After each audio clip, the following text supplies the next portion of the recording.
নমস্কাৰ জমা কামাখ্যা মই তন্তুগুৰু শ্ৰী দিব্যশাস্ত্ৰী মোৰ ইউটিউব চেনেল সকলক স্বাগতম জনাই আছো। তুলা ৰাশি মাৰ্চ মাস 1 তাৰিখেৰ পৰা 31 তারিখ ডিটেলস আলোচনা করি।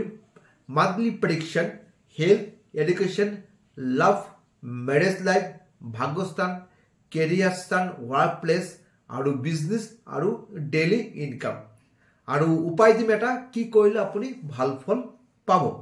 প্রথমত তুলা রাশি মালিক হল শুক্র। শুক্র বহি আছে 4th হাউস, কেন্দ্রত বহি আছে আর 7 মার্চ কোন মানে কেন্দ্রের পৰা কোণত যাব, ত্রিকোণত যাব 7 মার্চ। তো প্রথমে হেলথ আলোচনা করে আছো। হেলথ ইমান বেয়া নহয়। শুক্র বহি আছে 4th হাউস, কেন্দ্র মৃত্যু ঘৰত বহি আছে 7 মাৰ্চ। শনি ঘৰত যাব, শনি আৰ শুক্ৰ বেস্ট ফ্ৰেন্ড। তো হেলথ লৈ ইমান চিন্তা কৰিব নালাগে। হেলথ মার্চ মাসটো ভাল যাব। তারপর আহিছে এডুকেশনের মালিক হল 5th হাউস। 5th হাউসের মালিক হল শনি বহি আছে নিজের ঘৰত 5th হাউসত। তো এডুকেশনের ক্ষেত্রে খুব ভাল, কিন্তু রবি বহি আছে প্লাস হলো বুধ বহি আছে। তো রবি যেতিয়া 15 মার্চত ট্রান্সফার হব, এডুকেশনের ক্ষেত্রে কিন্তু আরো বেশি সাকসেসফুল পাবো। এডুকেশন এনে ভাল, কিন্তু 15 মার্চের পৰা কিন্তু আৰো এডুকেশনেৰ ক্ষেত্ৰত ভাল ফল পাবো। তাৰপৰ আহি যাও লাভ, প্ৰেম আহি যাও। 5th হাউসেৰ পৰা কৈ থাকে লাভ আৰ প্ৰেম। 5th হাউসেৰ মালিক শনি নিজেৰ ঘৰত বহি আছে। তো দুজনের মাজতে বন্ডিং খুব ভাল হব।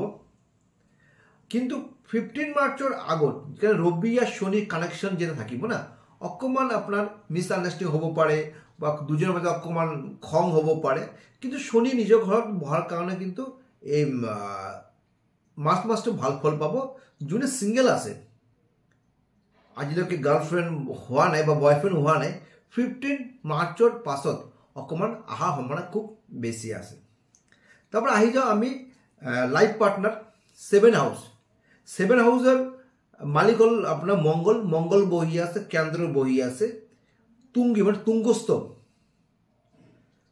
4 মানে 7 হাউসের মানে লাইফ পার্টনার বহি আছে 4th হাউস। তো 4th হাউস হল আমার কৈ থাকে ফ্যামিলি মেম্বার, মাতৃস্থান, পিতৃস্থান, এইখিনি জায়গা ফ্রেন্ড সার্কেল। তো এই মাহত আপনার কিন্তু ফ্রেন্ড সার্কেল হোক বা ফ্যামিলি আপনার লাইফ পার্টনারের পৰা কিন্তু আপনাৰ অকমান ভাল খবৰ অহাৰ সম্ভাৱনা বেশি আৰু তাৰপৰ ইম্প্ৰুভমেন্ট পাবো। আৰ কিবা লাইফ পাৰ্টনাৰ আপনাৰ মানে পৰা আপনাৰ ডেইলি ইনকামটো বাড়িব। আৰ পিছত হল আপনাৰ যেনেকৈ 7 হাউসেৰ পৰা কৈ থাকে আমাৰ লাইফ পাৰ্টনাৰ কৈ থাকে 2nd হাউসেৰ পৰা কৈ থাকে ডেইলি ইনকাম আর বিজনেস স্থান।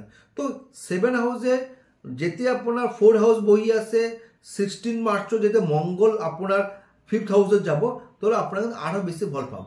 মানে আপনার মানে লাইফ পার্টনারও আপনার খুব ভালো সময় বা আপনার যোনে বিজনেস কৰি আছে বা ডেইলি ইনকাম কৰি আছে, তো মাসটো কিন্তু আপনার কারণে খুব ভালো। তারপরে আহি যে আমি ভাগ্যস্থান আহি যা। ভাগ্যস্থানের মালিক হলো বুধ বহি আছে আপনার 5th হাউস, খুব ভাল। কিন্তু 7 মার্চত যেতিয়া আপনার 6th হাউসে যাব, বুধ হব আপনার নিচস্থ মানে ডেড প্ল্যানেট। 7 মার্চের আগত যদি কোনো কাম থাকে, কোনো ভাল কাম, তো 7 মার্চের আগত কৰিব। কাৰণ 8 মাৰ্চেৰ পৰা 31 মাৰ্চলৈকে কিন্তু আপনাৰ লাক সাপোৰ্ট কম কৰিব। আপনার কারণে কিন্তু প্রফিটেবল মান্থ নহব। কারণ ভাগ্য যে মালিক বুধ হব আপনার নিচস্থ রাহুর লগত। তারপরে আহিছো আমি কেরিয়ার ওয়ার্ক প্লেসত 10 হাউস।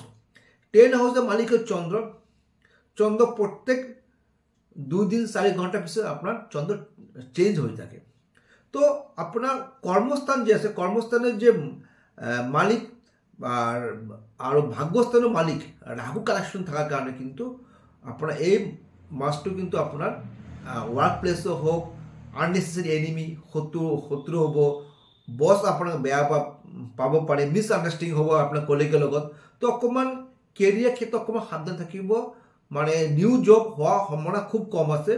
য'ত আছে তাতে থাকিলে ভাল মাৰ্চ মাসটো।